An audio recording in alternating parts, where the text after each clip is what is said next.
Pemirsa, mobil Pajero yang buat heboh karena numbur sejumlah pengendara motor yang hampir diamuk massa kemarin ternyata hasil palingan di gereja kawasan Sukarami.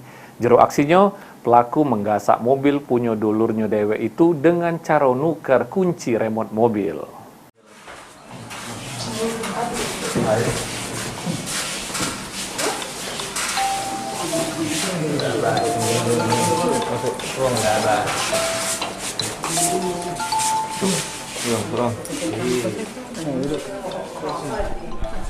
Sesudah berhasil diamankan Satlantas Polres Banyuasin di kawasan Jalan Palembang Betum KM 42, pelaku dicurigai ngawak mobil hasil kejahatan.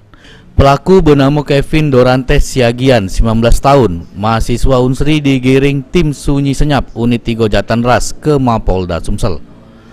Hasil pemeriksaan anggota, ternyata benar mobil Pajero warna hitam ini hasil kejahatan yang dilakukan tersangka di gereja HKBP kawasan Sukarami pada tanggal 19 Februari 2023. Kasubdit 3 Jatanras Polda Sumsel jelaskan, modus yang dilakukan tersangka ialah dengan cara nuker kunci remote mobil korban tumbur marpaung.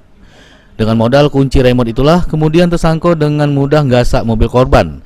Supaya tidak terlacak, tersangka ngubah aksesoris mobil serta guna ke plat mobil palsu.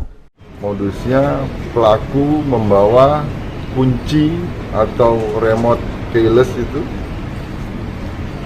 mobil yang serupa dengan mobil korban. Jadi datang ke rumah korban secara diam-diam, sembunyi-sembunyi menukar kunci cadangan yang ada di rumah korban. Kemudian setelah dia bisa berhasil menukar kunci tersebut, pada saat kejadian itu pada hari Minggu, terlihat mobil diparkir di depan gereja. Pelaku mengambil mobil tersebut dengan mudah dan dibawa kabur. Di hadapan petugas, tersangka ngaku berniat nak jaju ke mobil itu ke daerah Lampung. Namun niat tersebut urung karena sudah berurusan dengan kepolisian.